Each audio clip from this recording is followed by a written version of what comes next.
বন্ধুরা, আজকে চলে এসেছি তোমাদের সামনে নতুন একটা ভিডিও নিয়ে। যারা আমাকে চেনো না, আমি সঞ্চিতা, তোমরা দেখছো মনময়ূরী ব্লগস। আমি চলে এসেছি ডানকুনিতে ক্ষেত্রেশ্বরী মায়ের পুজো দেখতে। কি কি দেখলাম প্রতিটা ভিডিওর মাধ্যমে ক্যামেরা বন্দি করলাম। দেখতেই পাচ্ছ খুব সুন্দর করে মন্দিরটাকে মালা দিয়ে সাজানো হয়েছে, সামনে খুব সুন্দর করে আলপনা দেওয়া হয়েছে। এখনো পর্যন্ত খুব সুন্দর করে মন্দিরটাকে সাজানো হচ্ছে।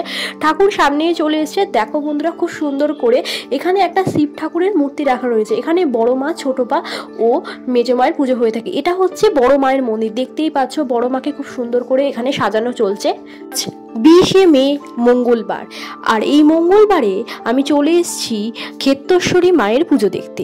এই মন্দিরটি কোথায়? এই মন্দিরটি তোমরা ডানকুনি থেকে চণ্ডীতলার দিকে রাস্তাটা সোজা চলে গেলে কালীপুর জায়গা পড়বে। সেখানে কালীপুরের মোড় নেবে বাঁদিকেই 2 মিনিট হাঁটলেই পড়বে ক্ষেত্রেশ্বরী মায়ের মন্দির।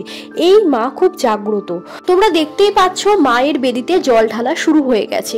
প্রতিটা ভক্ত দূর দূরান্ত থেকে এসে এই মায়ের বেদিতে জল ঢালে এই আজকের দিনে। এখানকার মানুষরা মনে করেন মাকে যদি মন থেকে ভক্তি ভরে কিছু চাওয়া হয়, মা তার মনস্কামনা পূর্ণ করেন। তোমরা অনেকেই ভিডিওটা দেখছো কিন্তু চ্যানেলটা সাবস্ক্রাইব করছো না। চ্যানেলটা সাবস্ক্রাইব করে অল বাটনটা ক্লিক করে দিও, আর লাইক করো, কমেন্ট করে জানিও আমাকে ভিডিওটা কেমন লাগলো। দেখতেই পাচ্ছ বেদিতে জল ঢালা শুরু হয়ে গেছে।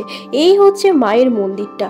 এটা হচ্ছে বড় মায়ের মন্দির। এই দেখতে পাচ্ছ মন্দিরের ঠিক এদিকে চলে গেলে কালীপুর পড়বে, আর ঠিক তার উল্টো দিক দিয়ে গেলে কালীপুরের ঠিক উল্টো দিকের রাস্তাটা গেলে ছোট মা পড়বে।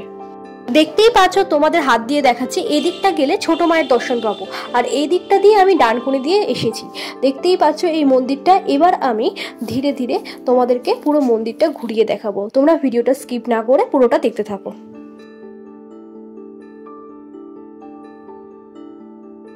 বলা হয় মায়ের কাছে যদি ভক্তি ভরে কিছু চাওয়া যায়, মা তার মনস্কামনা পূর্ণ করেন। দেখতেই পাচ্ছ বহু দূর দূরান্ত থেকে প্রচুর ভক্ত এসে এখানে সমাগম করেছে। আর কিছুক্ষণ পরেই এখানে দেখতেই পাচ্ছ প্রচুর লাইন পড়ে যাবে। আমি যেহেতু একটু বিকাল বিকাল গেছিলাম, সেই কারণে অতটা তখনও ভিড় হয়নি। আর কিছুক্ষণ পরে চিত্রটা পুরোটাই বদলে যাবে। প্রচুর ভক্তের লাইন পড়বে মায়ের বেদিতে জল ঢালার জন্য।